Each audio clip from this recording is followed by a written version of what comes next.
Hey guys, welcome back. So a quick video how you can install Zabbix 8.0 LTS with a timescale database support, which also offers a native partitioning and compression to save up your precious disk space. And in our case, I'm going to be installing Zabbix 8.0, which is going to be the LTS version on let me check. It's going to be the Alma Linux release 10.1. That is a virtual machine, which, by the way, is hosted on Hetzner Cloud. And I'm going to throw in somewhere in the description referral link so that if you sign up through the link, you will get 20 euros worth of the balance that you can use on some virtual machines if you want to do some testings, or perhaps you want to spin up your own Alma Linux and try to install Zabbix 8.0 on it. But to continue, like, if we talk about the Zabbix, you probably already know, like, there's zabbix.com, the green download button called Get Zabbix, which offers all of the possible ways how we can install it, which is through the packages, Zabbix Cloud for kind of like cloud experience where you're not in the control of the server, third-party cloud vendors when you can just purchase it through the marketplace, which doesn't make any sense because you will need to pay for the same stuff that you can install following this tutorial: containers, appliance, Zabbix sources, and Zabbix agents. But we're going to be talking about installing it like from the packages on your own server with a TimescaleDB, and we're going to go like straight from zero. Like, this is just spin up the virtual machine, don't have anything installed here at all. So first thing first, I'm going to be following the initmax tutorial on a Zabbix 8.0 LTS installation in 5 minutes. Probably going to take a bit more than 5 minutes for us.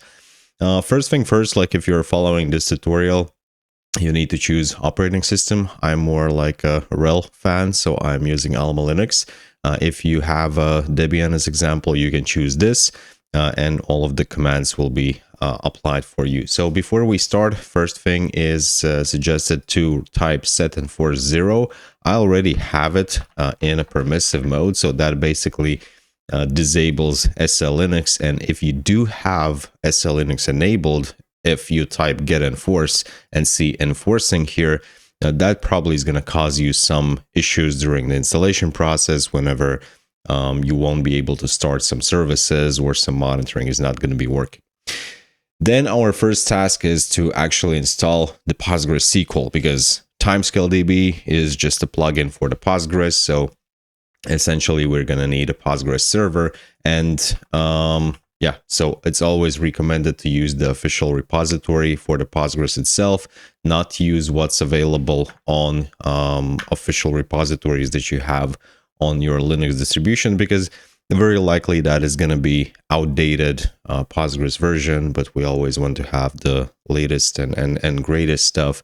So first thing first, copy this command, which is just adding official Postgres repository, and then we will be able to install the server itself. So when the repository is installed, then we can disable the module PostgreSQL just to avoid all of the Postgreses that we have on the official Alma repository. And then we can install the -install -y to just automatically confirm everything, install PostgreSQL 18 servers. So copy paste this command, click OK, and just wait for a couple of seconds. So that right now is done.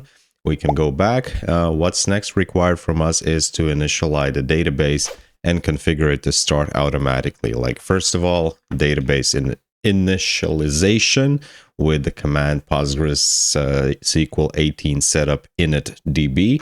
So click enter, initializing database, everything okay.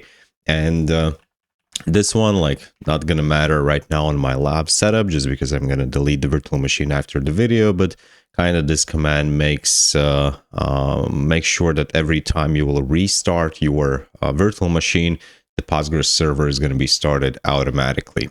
So that's good. Let's clean up the screen. Then we can start with the installation of the Zabbix components. We do this first. We'll exclude any installation packages related to Zabbix from the Apple repository. I don't really have Apple repository, so yeah, I don't think I'm gonna need that. I'm just adding a repository.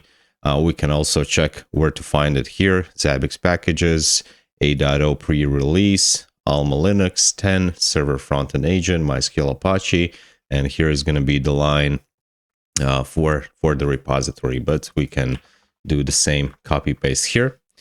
So right now we have the official repository of the Zabbix 8.0. Then we can do DNF clean. I'm going to avoid it right now. And then it's time to install all of the packages for the Zabbix, which is Zabbix server PGSQL, meaning that the server package is going to come with a PostgreSQL support.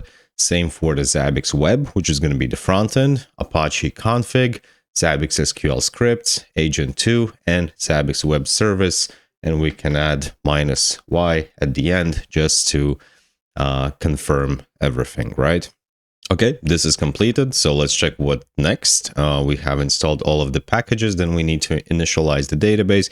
We kind of already initialized it in the previous commands, but right now we need to create a database for our Zabbix server and also import the schema. So we're moving to the TMP directory, then creating a new user called Zabbix, and it is going to prompt us for the password. I'm going to use also Zabbix and Zabbix again. So right now we have a user called Zabbix with a password Zabbix. Then we need to create a database. So we are creating a database using the user Postgres. Sorry, this is the wrong command. Create DB. There we go. This one.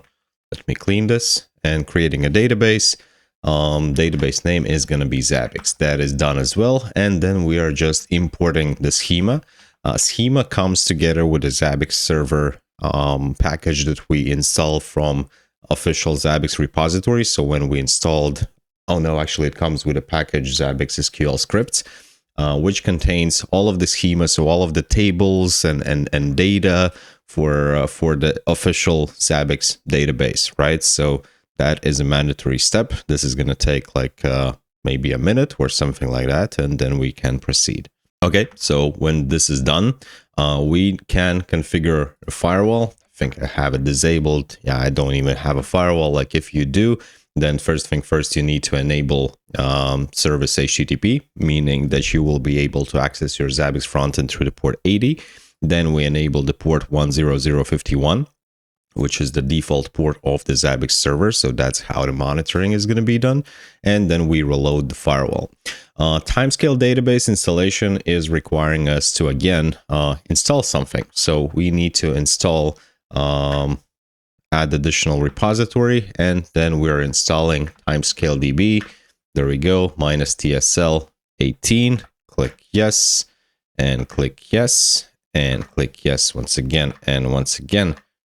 And once again, and once again. And now finally we have installed Timescale database. And we'll install TimescaleDB tune. Ideally, we would use the official TimescaleDB packages where this tool is typically included in the distribution. But since on L10, we're currently using PGDG-based workaround, we're installing it separately. So, okay, let's do DNF install -y Golang. So that is going to come as dependency for the next package we're going to be installing.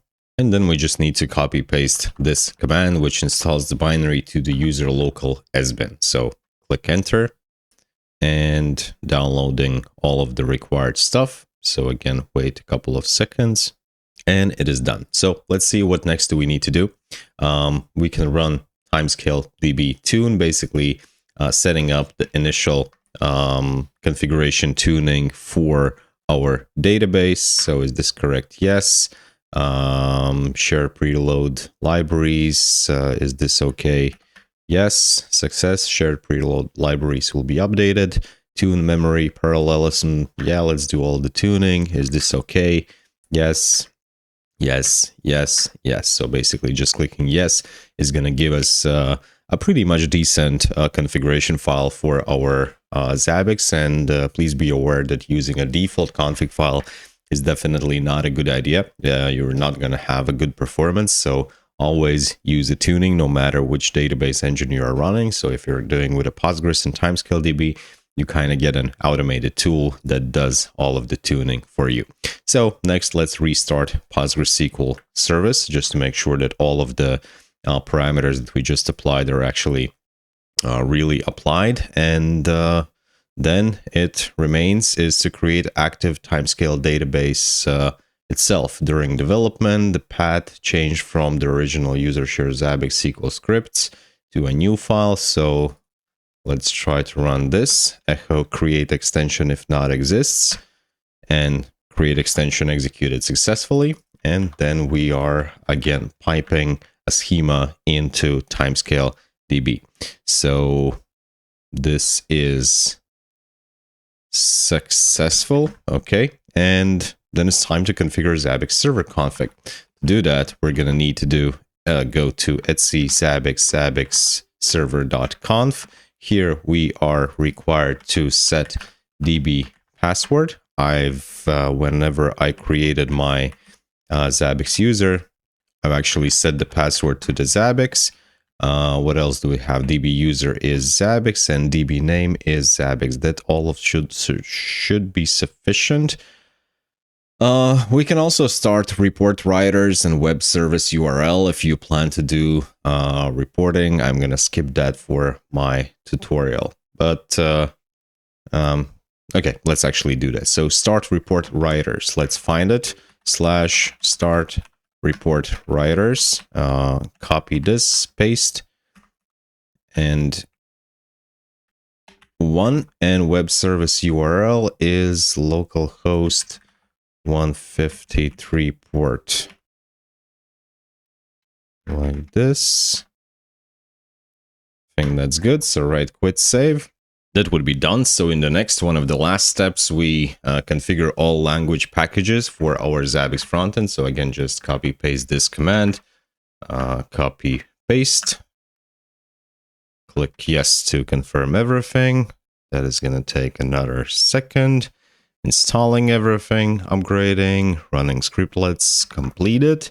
What else do we need to do? Finally, we restart all related services and configure them to start automatically. So restart, I didn't copy, there we go, restart everything. Failed to start Zabbix server. Let's actually check what is problem here. Not following parameter value. So I did some mistake.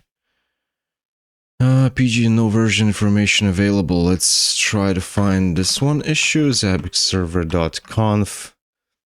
And, oh yeah, right. Web service URL equals. This should be better. Systemctl restart. Okay, and let's check the log file. Zabbix server log. Zabbix server stopped, unsupported database. And this we can fix actually by going into Zabbix server config file again and look for allow unsupported DB version. Copy paste this parameter and change this to 1. This is not really dangerous because how it works, like Zabbix itself has a list of the databases and their versions, which Zabbix considers supported. But how it usually goes that the database vendors and providers release more faster and frequent than Zabbix manages to notice. So if some new version comes out, Zabbix just forgets to update their list of the supported versions, and then the version appears as not supported. So let's try to restart this again and check the log file. Thread started, so Zabbix works successfully. We can type enable just to make sure that all of the services will automatically be started whenever we restart the service. There's also the suggestion for allow unsupported DB version. And then the Zabbix frontend configuration. So to do that, we're going to actually need the IP address.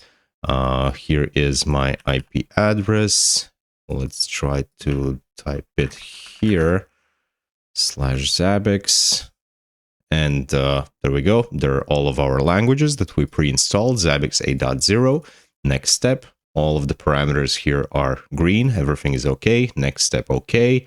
PostgreSQL, database host is localhost, port default, database name Zabbix, user Zabbix, password is Zabbix as well. Next step, yeah, whatever. Don't want to change anything right now. Subscribe, of course, mandatory thing. Click next step, And congratulations, you have successfully installed your Zabbix 8.0 LTS.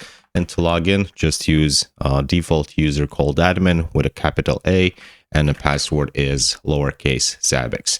And there you go, the default dashboard, which this one is pretty beautiful actually. So that actually is it, how you install the Zabbix server and all Zabbix monitoring tool for the version 8.0 on your Alma Linux 10. Thank you guys for watching. Don't forget to subscribe. We're going to see you later.